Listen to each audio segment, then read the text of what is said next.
j'ai embarqué dans la voiture avec mon mari. Jusqu'aujourd'hui, je ne sais pas vous dire ce qui s'est passé. Mais j'ai commencé comme ça à m'énerver contre mon mari. Mon mari, il me regarde, il était au journal, il me dit « Nadège, ça va ?»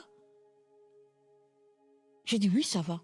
Et je vois mon mari faire demi-tour, rentrer à la maison. Je me suis énervée encore. « Mais on va à l'hôpital, comment tu fais encore demi-tour ?» Il dit « Accorde-moi quelques minutes, on rentre d'abord à la maison. L'hôpital est à côté. » Nous sommes rentrés à la maison.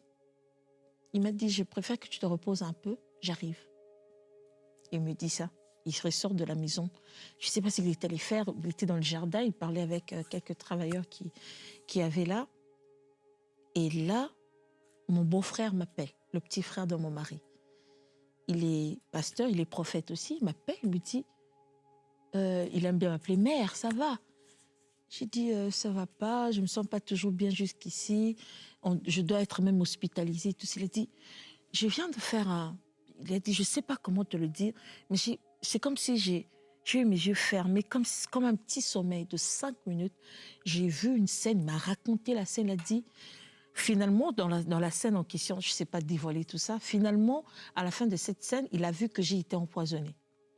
Alors, il me dit, je viens à peine de sursauter, mais je préfère quand même que vous checkiez de ce côté-là.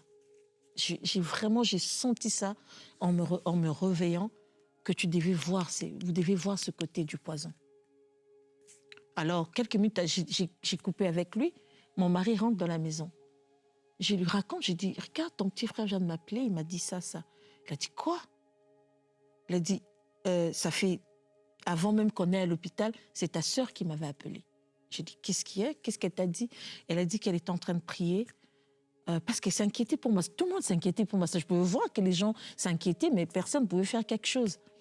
Alors, il me raconte, il dit, ta sœur m'a appelé ce matin, elle m'a dit, quand elle a fini sa prière pour moi, elle a entendu clairement dans ses oreilles, Nadège doit passer un test de poison. Il a dit là, ça fait 2. Et moi-même, j'ai déjà appelé quelqu'un. Parce qu'on savait chez nous, souvent, quand on dit poison, c'est pas à l'hôpital. Bon, c'est vrai à l'hôpital si tu vas pour vraiment faire les examens spécifiques de tout ça. Mais normalement, avec les symptômes que j'avais, on savait que c'était des poisons un peu, comment on dit ça, traditionnels.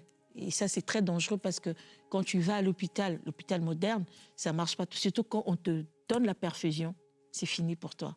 Parce que ça va se généraliser dans tout ton corps et tu meurs. Et heureusement, mon mari est rentré à la maison parce que si j'avais subi parce que c'est la perfusion qui m'attendait à l'hôpital. Alors, mon mari m'a dit, j'ai fait appeler quelqu'un, on va te passer le test. J'étais là, j'étais anxieuse. Mais en même temps, au fond de moi, je me disais, vaut mieux qu'on le sache. La personne arrive, il fait le test, et puis il me demande, est-ce que vous avez mangé ce matin? Je lui dis, oui, j'ai pris quand même quelque chose. Elle a dit, ça ne serait pas fiable. C'est bien de faire cet examen à jeun. Et ce qui était choquant, c'était que mon mari, en plaisantant, il dit, ah, la personne pour qui vous êtes venu faire les tests, elle a mangé. Vous pouvez me faire un test? Il parlait en blaguant. Il a dit, bon, faites-le moi, je n'ai pas mangé.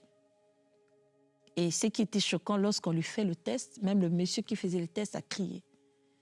Il a dit à mon mari, ces genres de résultats, je les ai à l'hôpital parce que c'est déjà les gens qui sont à l'hôpital. Quand je pars vite, ils sont déjà dans le coma, qui donnent ces genres de résultats. En fait, on a découvert que mon mari était empoisonné, là, sur place.